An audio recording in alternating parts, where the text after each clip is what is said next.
के पूर्व मंत्री श्री रंजीत सिन्हा जी, आदरणीय DN सहाय जी,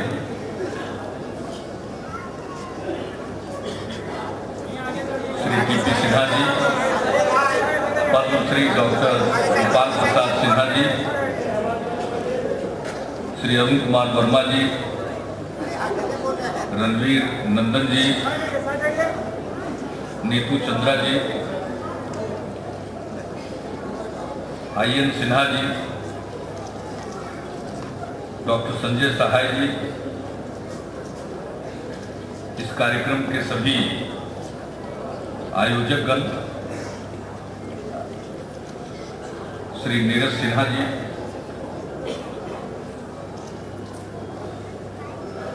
यहाँ उपस्थित प्रिंट और इलेक्ट्रॉनिक मीडिया के सभी प्रतिनिधिगण और इस सभागार में उपस्थित बहनों और भाइयों,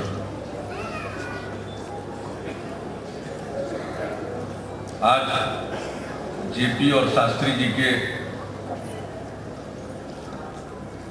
जयंती के सिलसिले में इस कार्यक्रम का आयोजन हुआ और इसमें मुझे भी निमंत्रित किया गया। मैं इसके लिए तहे दिल से शुक्रिया अदा करता हूं। आयोजकों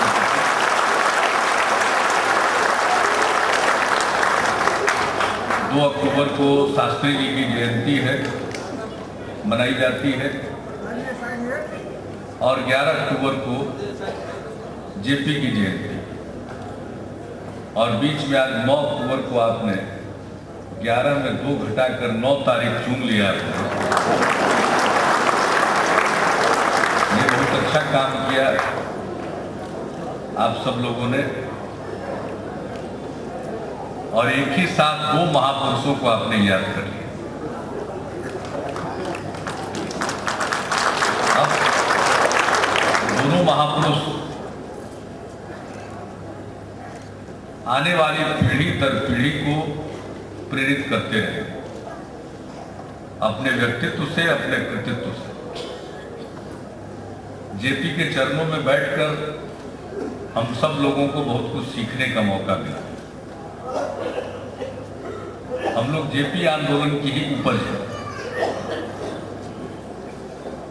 यूं कॉलेज के दिनों से ही समाजवादी विचार से मैं प्रभावित था, विचारधारा से, लोहिया जी के विचारों से, JP से, और कॉलेज से निकलते निकलते JP आंदोलन में भाग लेने का मौका मिला तो बहुत कुछ सीखने का, जानने का, समझने का मौका मिला। आज अगर बहुत कुछ किसी बात का असर है मेरे काम पर या मेरे जीवन पर, तो मैं तो मानता हूं कि वो JP का जो आंदोलन था, उनके नेतृत्व का आंदोलन था। शास्त्री जी की बात तो हम लोग सुनते रहते और शास्त्री जी की चर्चा हमारे घर में मेरे पिताजी जब हम बहुत बच्चे थे करते रहते थे और हम बच्चे थे तो सुनते भी रहते थे। अब उनका स्वाभाविक है, आज़ादी की लड़ाई में लड़ने वाले सब लोग कांग्रेसी थे। पहले कांग्रेस के लोग आते जाते रहते थे, इम्पोर्टेंट लोग, महत्वपूर्ण लोग, और शास्त्री जी की विशेष तौर पर चर्चा होती रहती। हमारे पिताजी ने तो बख्तियारपुर में शंभू शरण मेमोरियल कॉलेज की भी स्थापना की, सुंदरी देवी की चर्चा किया गया। तो शास्त्री जी के बारे में तो ऐसा कौन व्यक्ति होगा, और हम लोगों की पीढ़ी का उस समय तो शास्त्री जी ने जो कुछ भी किया उसकी छाप सबों पर है।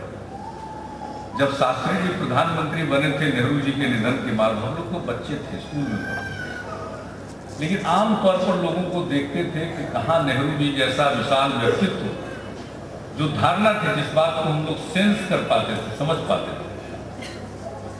उस समय के बालपन में लोगों को लगता था कि नेहरू जी के जाने के बाद शास्त्री जी ठीकने कद का आदमी कैसे संभालेंगे देश, इस तरह की एक भावना थी। कई संकटों से देश गुजर रहा था, खाद्यान्न का संकट, PL 480 का जमाना था, आज की पीढ़ी को जानती भी नहीं। PL 480 क्या होता? दान में गेहूं आता था, लाल गेहूं, जहां से आता था वहां आदमी नहीं खाता था।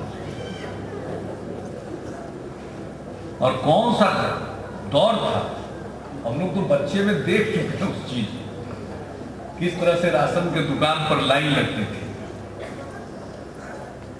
उस समय का जमाना कुछ और था, खाने का बहुत संकट था, आज की बात नहीं थी। तो वो काल था, उस समय शास्त्री जी आए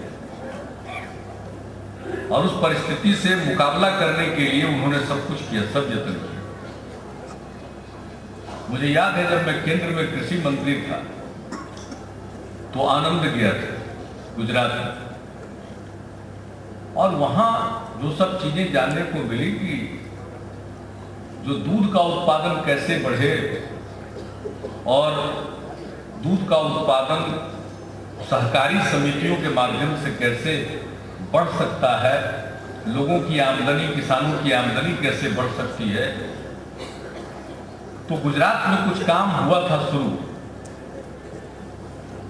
तो शास्त्री जी वहां रात भर रहे थे, प्रधानमंत्री पूरी रात एक गांव में रहे और वो दरवाजे दरवाजे गए, लोगों से व्यक्तिगत रूप से उन्होंने पूछा कि आपकी आमदनी बढ़ी या नहीं बढ़ी, कैसा महसूस करते हैं,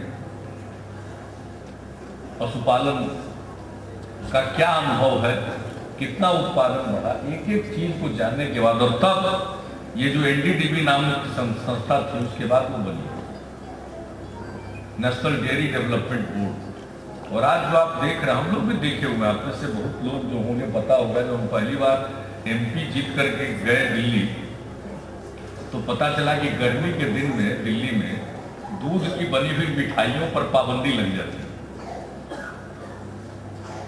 ये वो जमाना था, हम लोग खुद देखे हुए। 89 में 89 में जीत कर गए थे, 90 से वहां रहना शुरू हुआ, 94 में जाकर स्थिति कुछ बेहतर हुई। तो चाहे अनाज का मामला हो या दूध का मामला हो, और ये उस समय का, शास्त्री जी के समय का शुरू किया गया काम है, जिसका परिणाम हुआ कि आज अन्न हो या दूध हो, उसमें हम आत्मनिर्भर हैं। और अब तो हम, समस्या डिस्ट्रीब्यूशन की है, समस्या वितरण की जरूर है, समस्या आमदनी की है, गरीबी है, हर आदमी की पहुंच नहीं है। और गरीबी पर चर्चा आप करिए तो कितना मजाक हो रहा है इस देश में गरीबी को लेकर, कि माननीय सर्वोच्च न्यायालय में एक एफिडेविट दायर किया गया कि जिसको 26 रुपया कमा लिया देहात में और 32 रुपया शहर में, वो गरीब नहीं। यहां तो ये सब मजाक होता है। एक्सेस टू फूड उसकी समस्या है, लेकिन खाद्य पदार्थ उपलब्ध है, और ये निर्भर करता है हमारी नीतियों पर, हमारी इंतजाम करने की क्षमता पर, कि हम कितना बेहतर इंतजाम करते हैं और हर इंसान तक हम पौष्टिक आहार पहुंचाएं। ये हमारे इंतजाम पर निर्भर करता है, ये अलग बात है। लेकिन कम से कम अब खाने पीने में हम आत्मनिर्भर हैं, यहाँ उत्पादन इतना हो रहा है। तो ये दिन किन की है? शास्त्री जी के समय से काम शुरू, उनका कार्यकाल संक्षिप्त था, और जब देश पर हमला हुआ तो लोगों ने न जाने क्या सोचा, लेकिन जिस दूरदर्शिता के साथ और संकल्प के साथ शास्त्री जी ने देश का नेतृत्व प्रदान किया, आज भी न देश की सेना इसको भूल पाई है, न देश की जनता भूल पाई। और अद्भुत नारा उन्हीं का कढ़ा हुआ है, जय जवान जय किसान। एक देश की सुरक्षा, कोई हम पर उंगली न उठा सके, कोई हम पर हमला न कर सके, और दूसरी बात जय किसान इसलिए कि हम खाने के मामले में आत्मनिर्भर हो जाए, फिर हमको भीख नहीं मांगना पड़े दुनिया के किसी मुल्क के सामने कि हम भूखे हैं, हमको खाना दो, और मांगने का सिलसिला बंद किया शास्त्री। ये मामूली बात नहीं। उस समय। आज तो नई पीढ़ी के लोगों को तो इन सब चीजों की कल्पना नहीं हो सकती। हम लोग बच्चे थे, थोड़ा बहुत ध्यान में है, इसलिए इस बात की चर्चा हम कर रहे हैं। और पता नहीं, बताया भी नहीं जाता है जिन दिन, और कोई सुनना भी नहीं चाहता है, देखता है कि सब चीज उपलब्ध है। लेकिन कैसी समस्या थी, किस तरह की परिस्थिति थी, उस परिस्थिति से निकालना तो दूरदर्शिता था। और जब पाकिस्तान का युद्ध हुआ तो शास्त्री जी को सुनने और देखने के लिए 1-2 लाख लोग नहीं इकट्ठा होते थे। कलकत्ता में 10 लाख से ज्यादा लोग इकट्ठा हुए थे शास्त्री जी को देखने और सुनने। लाख नहीं, मिलियंस में लोग आने लगे। किसी को सुनने कोई मिलियंस में नहीं आता है, अब भी नहीं आता, लाख जतन कर लीजिए, जितना कोशिश कर लीजिए। उनका व्यक्तित्व ऐसा था। और जेपी का तो कहना ही क्या, जेपी के बारे में तो इन्होंने क्या किया जी। 42 की जो आजादी की लड़ाई का, जिसको कहिए अंतिम चरण था, अंतिम लड़ाई हुई, आर पार की लड़ाई हुई। गांधी जी ने डू और डाई का नारा दिया, करो या मरो, अंग्रेजों भारत छोड़ो। तो उन्होंने जब आह्वान किया, सारे लोग गिरफ्तार हो गए, चले गए आंदोलन। तो थोड़े दिन के बाद एक तरह से ठंडा पड़ने लगा। तो जेल फांद कर जेपी निकले और उन्होंने आंदोलन का नेतृत्व किया। भैया जी आजाद रेडियो चला रहे थे, क्या क्या उन लोगों ने संघर्ष किया। अंग्रेजों के आंख में धूल झोंकते हुए निकल गए, भूमिगत रहते हुए आंदोलन का नेतृत्व किया। और 42 की लड़ाई इतनी जोरदार लड़ी गई, भारत छोड़ो आंदोलन की। जब कांग्रेस के लोग जेल चले गए तो यही जो युवा नेतृत्व था, जो Congress socialist party, Congress party के अंदर ही कांग्रेस सोशलिस्ट पार्टी, इनके नेतृत्व में जिस तरह से लड़ाई लड़ी गई, और उसी से जेपी 1942 के हीरो माने गए। 1942 का जो आंदोलन हुआ, उसका नायक कौन था? उसके नायक जेपी। और लोग बताते हैं कि गांधी मैदान तो एक ही बार भरा है। दावा जितना भी हो, जब जेपी का अभिनंदन किया गया था गांधी मैदान में, हम लोग का तो जन्म भी नहीं हुआ था, लेकिन हम लोग समाजवादी आंदोलन में थे तो सुनते थे, इन बातों के बारे में चर्चा होती थी। श्री बाबू ने अध्यक्षता की थी मीटिंग की गांधी मैदान में, जेपी का अभिनंदन हुआ था। और शायद सिटी से गांधी मैदान आने में सुबह से शाम इतना जोरदार स्वागत जेपी का हुआ और इतना जबरदस्त स्वागत हुआ था। उसी में दिनकर जी ने कविता पाठ किया था। और उस जेपी जिनके बारे में सबको मालूम था कि नेहरू जी के बाद कौन प्रधानमंत्री बन सकता है, तो जेपी प्रधानमंत्री बन सकता है। लेकिन राजनीति को ही छोड़ दिया हुआ, विनोबा जी का साथ देने लगे, सर्वोदय में चले गए। और जब फिर देश ने पुकारा तो फिर 1974 में लोगों का नेतृत्व करने के लिए उपस्थित। और उस समय में जेपी ने जब भ्रष्टाचार के खिलाफ आवाज बुलंद की तो उस तत्कालीन प्रधानमंत्री जी ने कुछ उन पर छींटाकशी की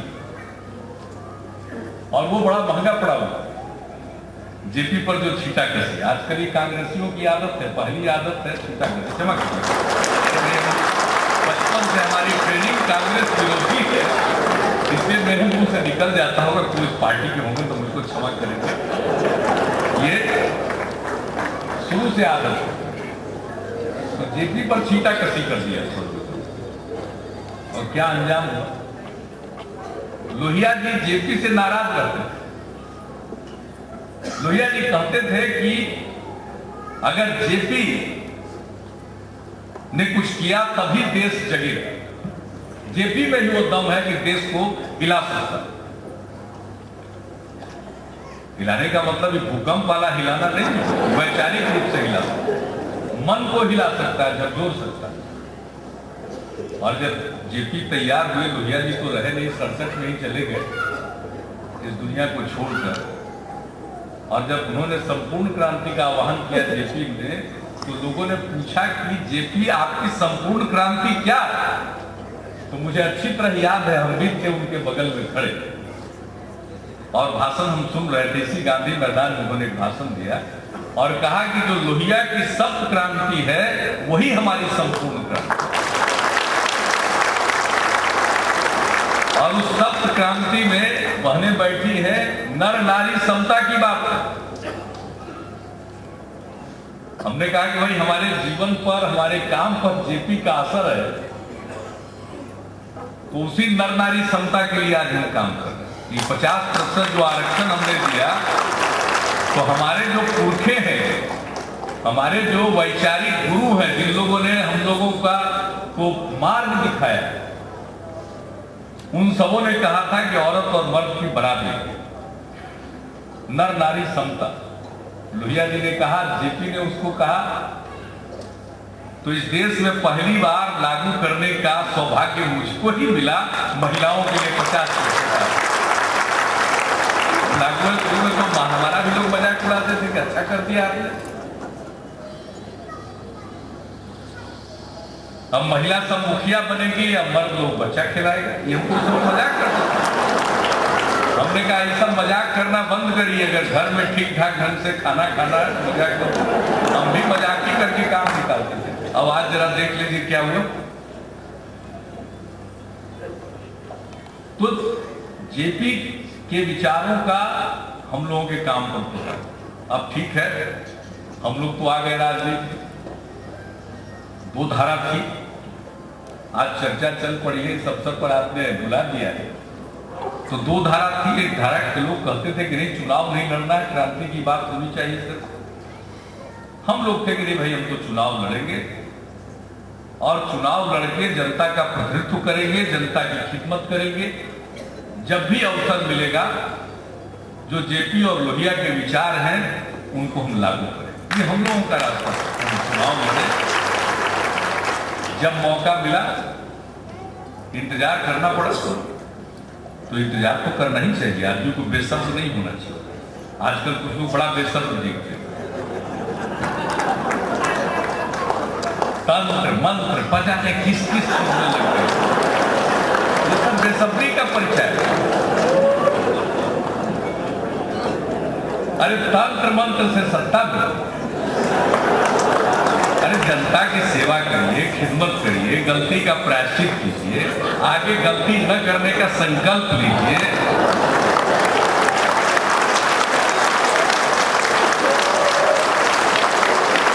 खैर हम लोगों ने तो इंतजार किया, अपनी बात पर कायम रहे। जेपी की प्रयोगशाला में, उनके क्लास में शिक्षा दीक्षा ग्रहण करने के बाद इंतजार करते रहे। सामने भव्य ये हम लोग के आंदोलन में जो छात्र संघर्ष समिति था, उसके बुजुर्ग कार्यालय सचिव, ये छात्र नहीं थे,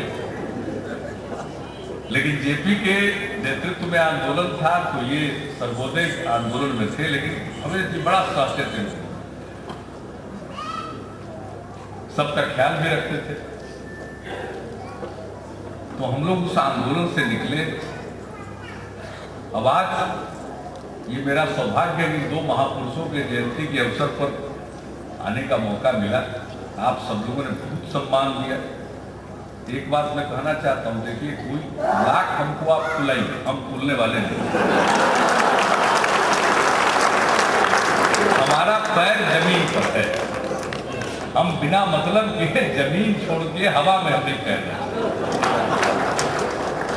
हम तो जमीन पर रहेंगे। बिहार की जनता ने बिहार की खिदमत करने का दायित्व सौंपा है, हम बिहार की सेवा करेंगे और सेवा हम ठीक से करेंगे। हमारा काम नहीं रोज रोज झगड़ा करना। देखते नहीं हम पर कितना लोग बोलते रहते, हम झगड़ते हैं, कहाँ वक्त बर्बाद करें। हम वक्त बर्बाद करने में विश्वास ही नहीं करते। जितना देर हम इन लोगों से बदकही में अपना समय बितावेंगे, उतना देर में कुछ और काम करेंगे, वो ज्यादा अच्छा है। अगर हमको काम करने का मौका मिला, सोचने का समय था, करने की इच्छा थी, तभी तो जहां शहर में लड़कियां साइकिल नहीं चलाती थी, वहां गांव-गांव में लड़की साइकिल चला करती थी।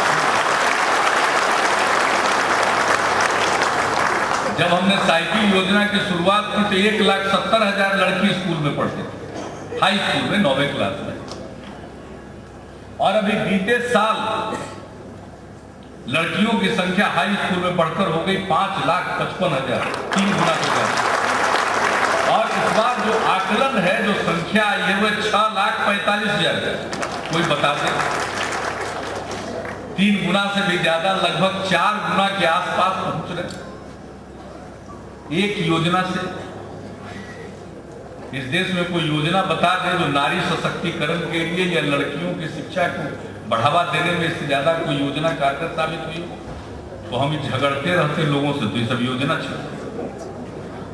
हम झगड़ा करें इन लोगों से कि सड़क बनवावे, सो बताए।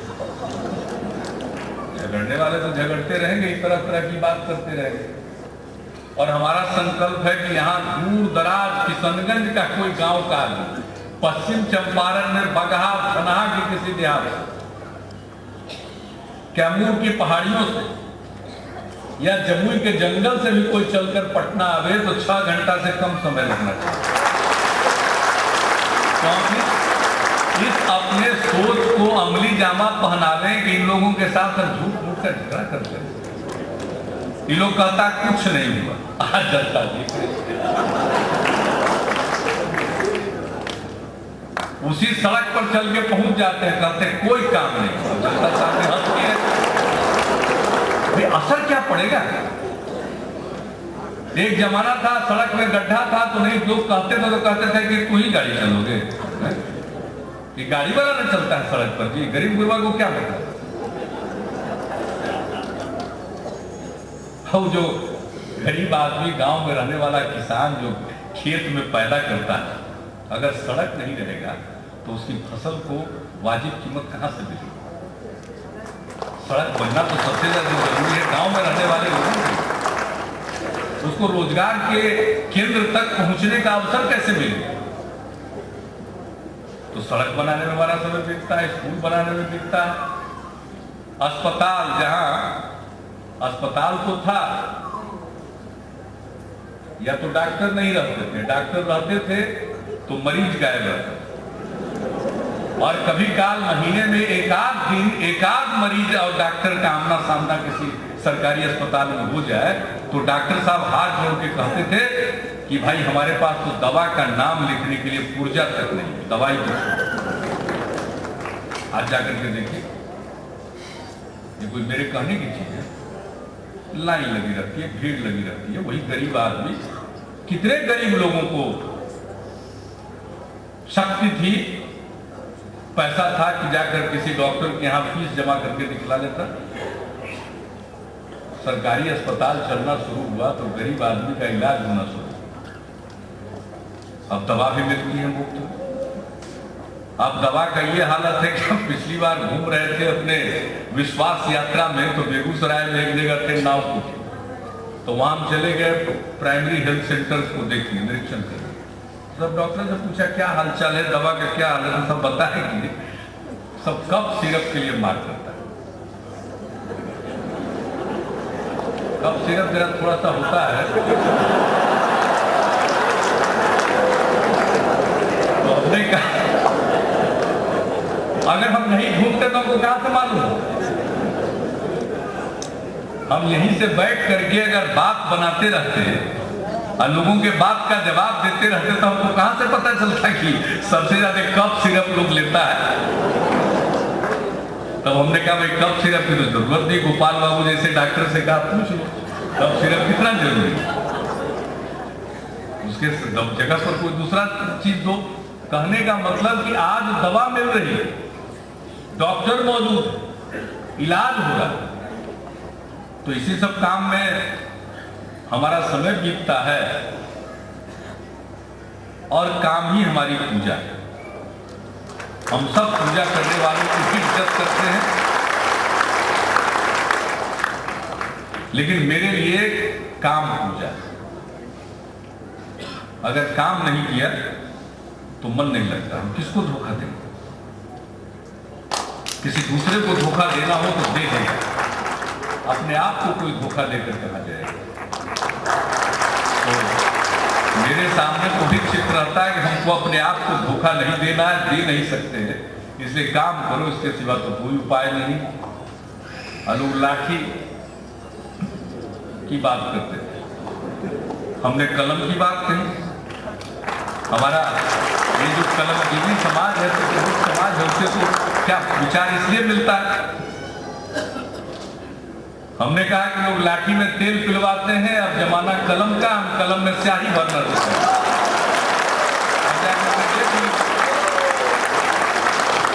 अब कोई लाठी में तेल नहीं पिलाता, अब बच्चा बच्चा कलम खोजता है। अब ये कार्यक्रम था हमारे पार्टी का, लोग लेकर घूम रहे थे, तो हमारे पार्टी के लोगों ने बताया कि कोई बच्चा था, एक आदमी उसके कलम को ले लिया, तो उन लोगों के पास जो 2-4 कलम था दे दिया। हमने कहा कुछ नहीं, आप लोग जाते हैं तो कलम बांटो। और आपको आश्चर्य होगा कि गांव में बच्चे कलम के लिए सबसे ज्यादा आग्रह करते हैं। तो इससे बड़ी बात और क्या हो सकती है। परिवर्तन यहां में अब बिहार के बच्चे कलम की तलाश कर रहे हैं।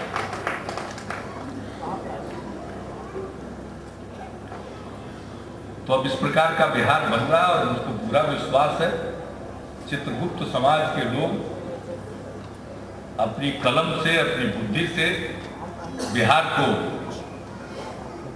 बहुत आगे बढ़ने में बहुत बड़ी भूमिका अदा करेंगे। मुझको इसका पक्का विश्वास है।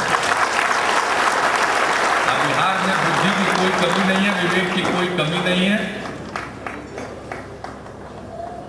इतने बुद्धिमान हमारे नई पीढ़ी के लोग हैं, इतने मेहनती हमारे बिहार के निवासी हैं कि बिहार को आगे बढ़ने से कौन रोक सकता है। और देखिए, बिहार का विकास करना देश की सबसे बड़ी सेवा, इससे बड़ी कोई सेवा हो नहीं सकती।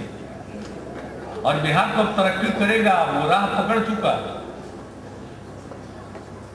लोहिया जी कहते थे इतिहास चक्र, हम हर मीटिंग में कहते हैं काल चक्र, जो ऊपर था नीचे गया, जो नीचे आ गया सबसे नीचे चले, फिर हम ऊपर जा रहे हैं। इसको शीर्ष पर जाने से कौन रोकेगा। दुनिया की कोई ताकत फिर से बिहार को शीर्ष पर आने से नहीं रोक सकती। इसलिए हम तो सबसे कहेंगे कि बुद्धि का जमाना है, ज्ञान का जमाना है, अब कलम की दुनिया है, कलम की ही पूजा कीजिए। और रजीत बाबू, मैं शुक्रगुजार हूँ, आपने हमको कलम ही दिया, बहुत अच्छा किया है। अगर वो दिखावे वाला कलम नहीं होगा, लिखने वाला कलम होगा, तो हम जरूर आपके कलम का इस्तेमाल जनता के हित में करते रहेंगे। आप सबने मुझको बुलाया, स्वागत किया, बहुत बहुत धन्यवाद।